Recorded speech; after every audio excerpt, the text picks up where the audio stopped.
You know, buying a home can be a daunting task and feel intimidating.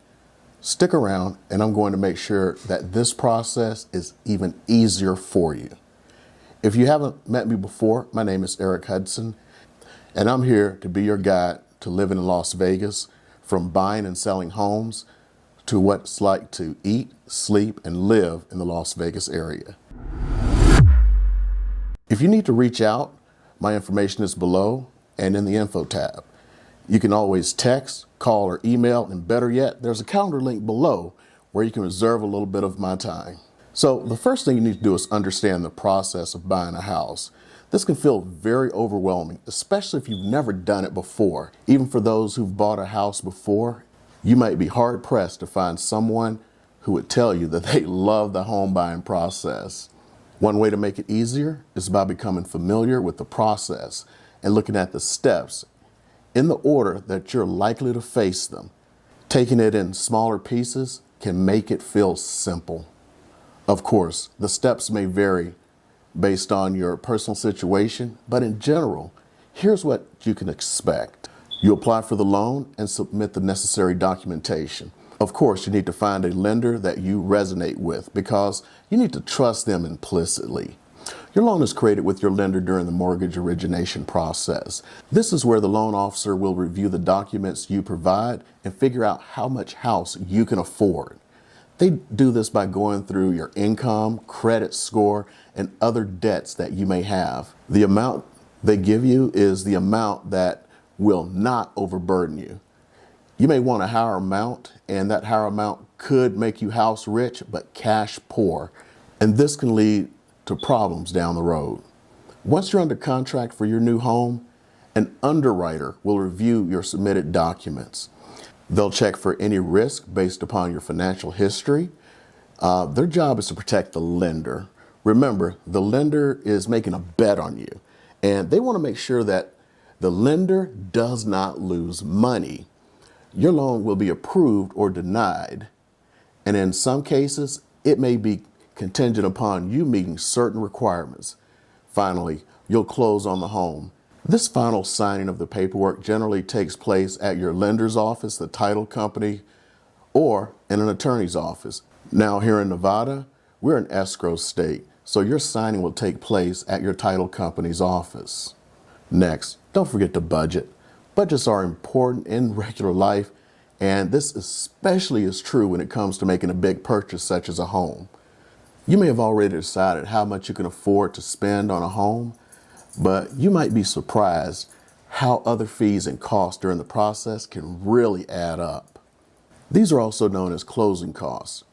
Typically, closing costs includes the loan application fee, title and/or attorney's fees, escrow fees, mortgage origination fees, courier fees, and more.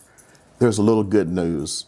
Your first mortgage payment is not due for 1 or 2 months after you close on a home. This gives you a little something to think about when you're running your budget. Better yet, if you get the seller to cover closing costs, then you'll end up with 1 or 2 months of free mortgage. And then you get to put that money back into your pocket. Back in 2019, the average American paid approximately $5,749 in closing costs, according to data by Closing Corp. So be sure to factor these additional costs into your budget. The lender you choose matters. If one lender charges you an origination fee and the other doesn't, that could be thousands of dollars that you're just plain throwing out the window. Why in the world would you do that? Another thing to consider is the APR and not the interest rate. A lender can quote you a low interest rate and then stick it to you with a bunch of fees that raise what you actually pay and take away all of your so-called savings. Next, prepare your paperwork.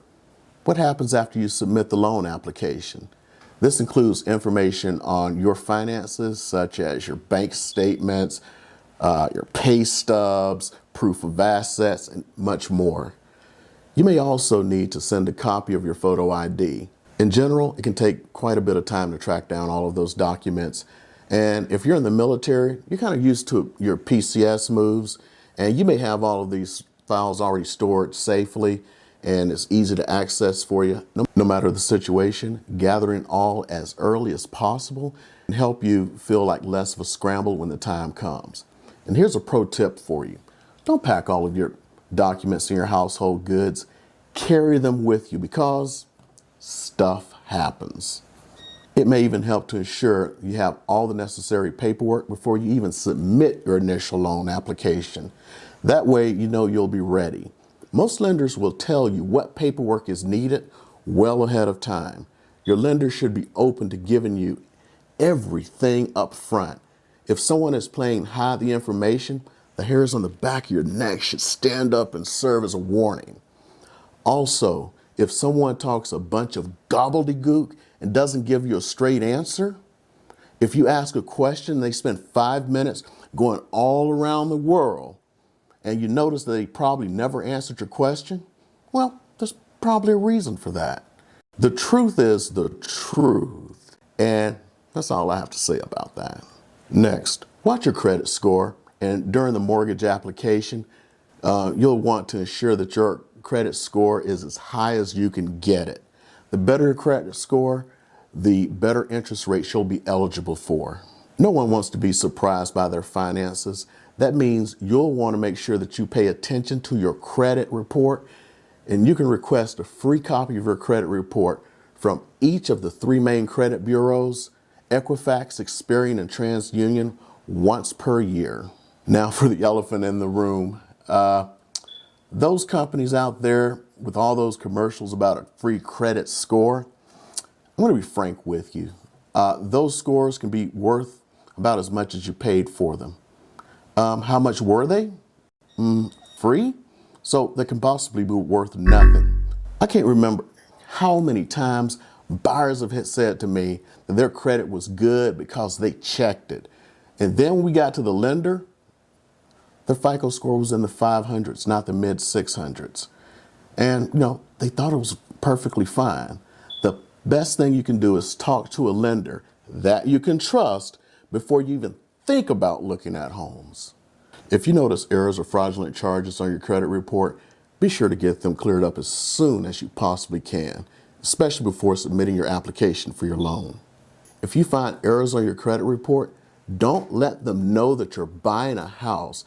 I have actually seen real pieces of work out there that will fight you even when they know the charge is incorrect because they figure you are desperate and they will try to get something out of you.